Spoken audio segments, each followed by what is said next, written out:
인텔 코어신과 리눅스는 쌉니다. 하드웨어 과거에는 굉장히 비쌌습니다. 스토리지 하나 늘리는 엄청난 어마어마한 1000만원대 이렇게 들어가기 때문에 요즘에 싼 서버 같은 경우에는 코어 6개? 이 정도 6개 메모리 32기가, 64기가에 하드 10테라 정도 한다 하면은 300만, 400만 선이면 충분히 구매하실 수가 있죠.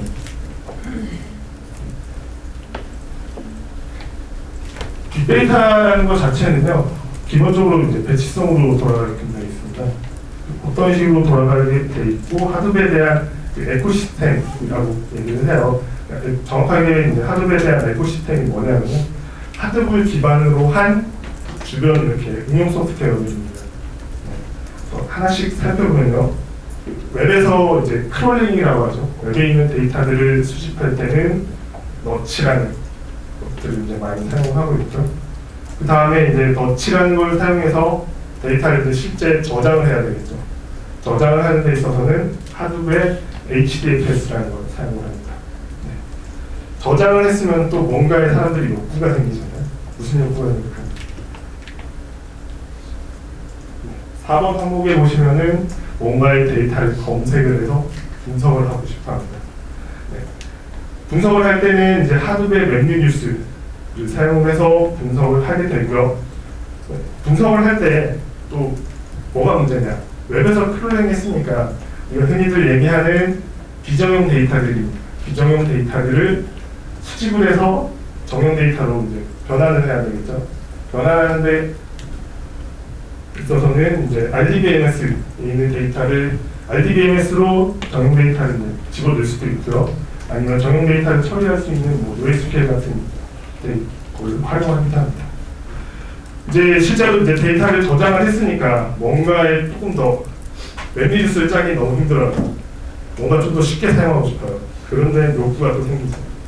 그렇게 됐을 때는 이제 아파치 피그나 하이브를 사용을 하게 됩니다.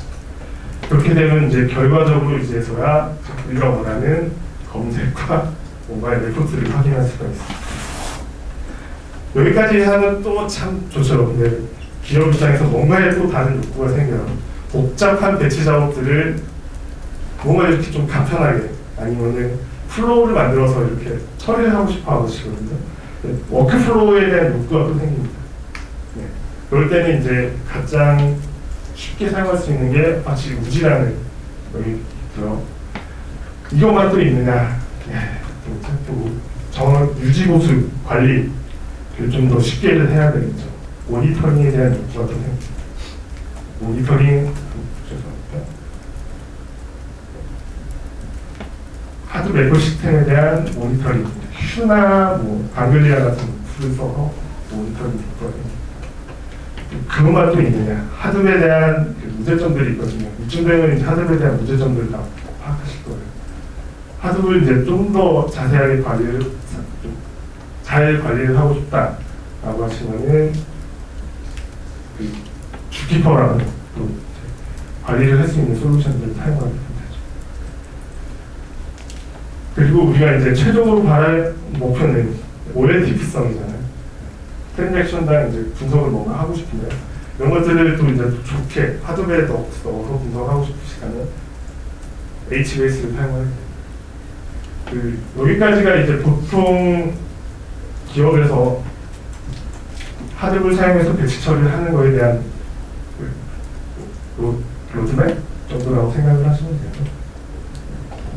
대부분은 이제 좀 웬만큼은 큰 기업이 아닌 이상은요. 웬만큼 큰 기업이 아닌 이상은 대부분 이 선에서 멈춥니다. 왜냐하면 하드 자체가 하드웨어를 구성하고 나서 그 서버도 많고 네트워크 문제나 뭐 기타 다른 문제로 서버가 팍팍 죽습니다. 그런 거에 대한 관리 인력이나 이런 것들이 굉장히 어렵기 때문에요.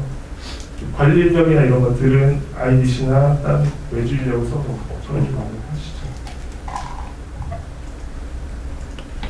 하드웨어 패러다임의 변환과 전환과 적응입니다. 여기 말이 잘 이해가 안 되실 수도 있어요. 로직이 데이터에 접근하지 말고 데이터가 있는 곳에 로직을 옮겨라. 이게 무슨 말이냐면요. 기존에 그 RDB를 사용할 때는 RDB에 접속을 해서 SQL 쿼리를 날립니다.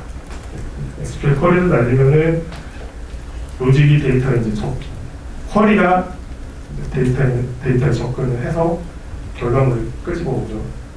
그런데 이제 하드를 사용하거나 빅데이터를 사용하게 되면 기본적으로 분산 저장이에요. 여러 대의 서버에 이렇게 나눠서 저장을 시키거든요. 나눠서 저장을 시키다 보니까 한 서버에서 만약에 분석을 한다라고 하면 무슨 문제가 생길까요? 여러 서버에 있는 데이터들을 한 서버로 모아야 돼요. 네. 뭘 통해서? 네트워크를 통해서 모아야 돼요. 이렇게 되면 문제가 뭘까요? 네트워크 성능이 참 좋은 시스템이라면 좋겠지만은 네트워크 지금 아무리 빠른 거 해봤자 10G죠? 10G 생각보다 빠지진 않습니다. 네. 몇백 테라바이트를 10G로 옮긴다라고 단순하게 계산을 해보시면은 네, 답이 나오죠. 그렇기 때문에 데이터가 있는 곳에서 로직을 옮겨라 라는 말을 하게 됩니다.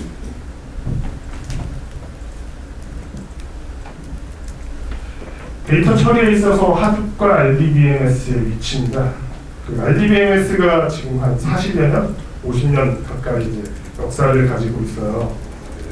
그리고 빅데이터 관련된 것들은 이제서야 이제 10여 년 정도밖에 역사가 되진 않았지만요. 그 RDBMS가 주로 처리했던 영역들 자체는 비즈니스 트랜지션 데이터예요. 우리가 기업에서 사용하시는 ERP나 기타 ERP에 관련된 소프트웨어들이 있죠. 그런 거에서 발생한 데이터를 많이 주로 처리를 했었는데요. 90년대 이후부터 2000년대 들어와서 이제 폭발적으로 증가를 했죠. 어플리케이션들에 대한 데이터.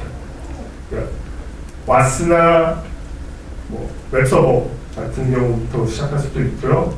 그 외에 기계들에 대한 로그들 분석을 하고 싶은 욕구들이 있기 때문에 그런 어플리케이션 데이터들이 급증하게 됐습니다. 그리고 빅데이터 처리를 하기라고 얘기를 하자면 흔히들 이제 인터넷 찾아보시면 많이 나오는 얘기가 그거예요. 웹에 있는 데이터, 페이스북, 트위터에 있는 데이터를 분석을 해서 우리는 고객의 동향을 파악하겠다. 실제로 저도 지금 프로젝트 작년부터 5개 정도 진행을 했는데요. 비정형 데이터 저 한 번도 못 봤습니다. 네. 대부분 어떤 프로젝트였냐면요. 기계들 데이터 수집해가지고 상관 분석을 돌려서 이제 불량률을 판단한다든지 이런 종류의 데이터들이 대부분이었고요. 웹에 있는 데이터의 그 자료에 속으시면 안 됩니다. 그리고 실제로 그 생각을 해보시면요. 우리가 만약에 회사에 있는 데이터들을 빅데이터 분석을 한다 하고 했을 때 과연 비정형 데이터가 얼마나 있을까요? 그거에 대해 생각해 보시면 아주 간단한 해답이 되겠죠. 네. 앞서 제가 처음 얘기했지만 데이터베이스와 하드웨어 비교입니다. 제가 그렇게 얘기했는데 그래도 난 비교를 해보고 싶다 하시는 분들이 계세요. 네. 기존의 그 전통적인 RDBMS에서 흔히들 처리할 수 있는 데이터의 사이즈는 기가바이트까지입니다. 테라까지도 가능은 요즘에 뭐 많이 가능해졌지만은 테라까지 처리하기에는 비용이 너무 비싸죠. 그렇지만 웹뉴스라는 걸 활용하게 되면은 페타, 제타, 요타나요? 그런 어마어마한 수준의 데이터까지도 처리는 할 수 있습니다. 그리고 이제 액세스 방식에 대한 차이는 그 기존의 전통적인 RDBMS는 인터랙티브와 배치 처리를 할 수가 있지만요. 웹BS는 배치 처리밖에 할 수가 없습니다. 네. 그리고 가장 중요한 인티그리티, 데이터의 이제 무결성이라고 표현을 해야 될까요? 네. 기존적인 그 RDBMS에서는 그 트랜잭션을 정확하게 이제 맺고 끊고 하고 데이터의 무결성을 보장을 했죠. 근데 웹뉴스는 그 무결성 보장을 하지는 않습니다. 네. 그거에 대한 이유는 뒤에 더 설명을 드리도록 하겠습니다. 아파치 하드웨어에 대한 배포판이 굉장히 여러 가지가 있어요. 기본적으로 이제 우리가 쉽게 사용할 수 있는 아파치에서 배포하고 있는 하드비 있죠. 흔히들 이제 바닐라 하드비라고 표현을 합니다. 그 다음에 코트너스라는 업체가 있죠. 피보탈, 클라우데아, 웨발 이런 4개 정도의 배포하는 회사들이 있고, 이 기준은 국내에서 구입을 할 수 있는 데이터 기준입니다. 각 배포판들에 대해서 잠깐 특징들을 살펴보면요. 호트너스 같은 경우에는 호트너스 데이터 플랫폼이라는 얘기를 합니다. 그래서 단순히 이제 하드만 각 이제 배포판 하는 업체들이 각 하드만 이렇게 서브스크립션 하는 게 아니라 하드웨어 관련된 여러 가지 기술들을 묶어서 같이 배포를 하고 있거든요. 그래서 호트너스 같은 경우에는 현재 HDP라고 이제 표현을 하는데요. 2.2 기반 버전까지 나왔고 하드 2.6.0 기반입니다. 그리고 호트너스 같은 경우에는 아파치 기반 오픈 소스들을 주로 통합을 했고요. 관리 툴로는 음반이라는 걸 쓰는데요. 이건 이제 향후에 다른 걸로 바뀐다라고 얘기를 하더라고요.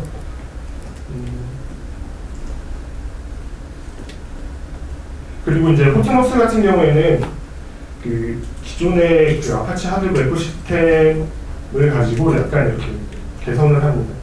자기들이 대부분 또 그렇게 하긴 하는데요. 호트너스 같은 경우는 자기들만의 특화된 그런 것들이 유난히 조금 많기는 해요. 그리고 실시간 처리를 위해서 스톰하고 보안을 위한 녹스라는 걸 통합을 했고요. 녹스라는 건 잠깐 먼저 설명을 드리면요. 요즘 DB에서 DB 암호화 솔루션들 많이 사용을 하시잖아요. 암호화 솔루션 같은 경우에 흔히들 이제 앞단에 게이트웨이를 주거나 프록시를 써서 DB로 들어오는 네트워크들을 캡처를 해서 얘네들이 정상적인지 아닌 건지를 판단해서 승인을 하든지 거절을 하든지 이런 식이잖아요. 녹스도 그런 거와 비슷한 겁니다. 게이트웨이라고 보시면 되고요. 녹스를 통해서 이제 하드를 접근을 하려면 녹스를 통해서 이제 접근을 해야 되는데요. 이건 호트너스만의 얘기입니다. 녹스에서 그런 아까 설명했듯이 DB 암호화 솔루션 같은 게이트웨이 역할을 합니다. 네트워크 패킷을 잡아서 얘가 정상이냐 아니냐 해서 승인 거절을 하는 역할을 하는 패킷입니다. 호트너스는 좀 특이하게 ODBC를 제공을 해요. 윈도우 많이 쓰시죠? ODBC를 사용하게 되면은 엑셀에서 이제 접근을 할 수가 있죠. 참 재밌는 게 쟤를 잘 활용을 하면은 엑셀에서 하드에 있는 데이터를 핸들링해서 분석을 하실 수가 있습니다. 잠깐 우스갯소리 한마디 하면요. 저 같은 경우에는 과거에 SI 프로젝트를 굉장히 많이 했거든요. SI 프로젝트 나가면 항상 하시는 분들이 엑셀처럼 되게 해주세요. 많이 보기를 끄덕끄덕 하시네요. 그런데 호트너스는 ODBC를 지원하기 때문에 잘 활용하시면 엑셀과도 연계도 가능합니다. 다음 클라우데라 하드입니다. 아마 국내에서는 가장 도입하시려고 하신다면 클라우데라 하드를 많이 고려를 하실 거예요. 클라우데라 하드비 파셀이라는 패키지 관리 시스템하고 클라우데라 매니저를 사용을 하게 되는데요. 이 화면을 보시면 엄청 멋집니다. 그리고 기능도 가장 많고요. 네. 그리고 클라우데라는 오라클과 연결을 해가지고요. 오라클과 연결한 빅데이터 어플라이언스를 판매를 합니다. 클라우데라 얘기가 나와서 잠깐 제가 클라우데라 화면이 얼마나 멋진지 한번 보여드릴게요. 클라우데라 HCDH 같은 경우에는 아까 보여드렸듯이 관리 시스템이 아주 우월합니다. 그리고 호트너스 같은 경우에는 가장 오픈소스다운 배포판이에요. 왜 그러냐면요. 호트너스가 아파치 오픈소스들에 대해서 굉장히 많은 기여를 해요. 호트너스 개발자들이 실제 아파치의 하이브나 피그 이런 쪽에 오픈소스 컴퓨터로 활동하시는 분들이 굉장히 많고요. 그렇기 때문에 회사의 뭔가 방향성이나 이런 것들을 하드비나 하이브 쪽에 녹여낼 수가 있어요. 피보탈 같은 경우에는 EMC라는 그룹의 어플라이언스 기반으로 국내 딜리버리가 이루어졌고요. 피보탈 호크라는 게 있어요. 뭐 하는 거냐면은 SQL온 하드베라고 해서 하드베에 있는 데이터 자체를 SQL 쿼리 날리듯이 작성을 해서 분석을 하실 수가 있거든요. 네, 그런 역할을 하는 호크라는 게 있고요. 이 호크 같은 경우에는 매들이 피보탈 R, 피해자가 들과 같은 아주 다양한 기능들을 지원을 합니다. 그리고 국내에서 가장 큰 레퍼런스를 보여줬죠. 삼성에서 아주 많이 사용하고 있고요. 실제로 저희가 그쪽 삼성 SDI 쪽에 피보탈 HD를 납품을 했고요. 네.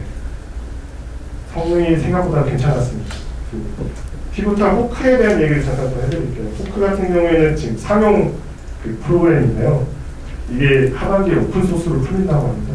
그렇게 되면은 SQL온 하드 제품들이 여러 가지가 있는데 아마 좀 지각 변동이 일어나지 않을까 하는 저희는 예상을 하고 있어서요. 저희가 클라우드 라인에서는 전략적으로 밀고 있는 제품 중에 하나입니다.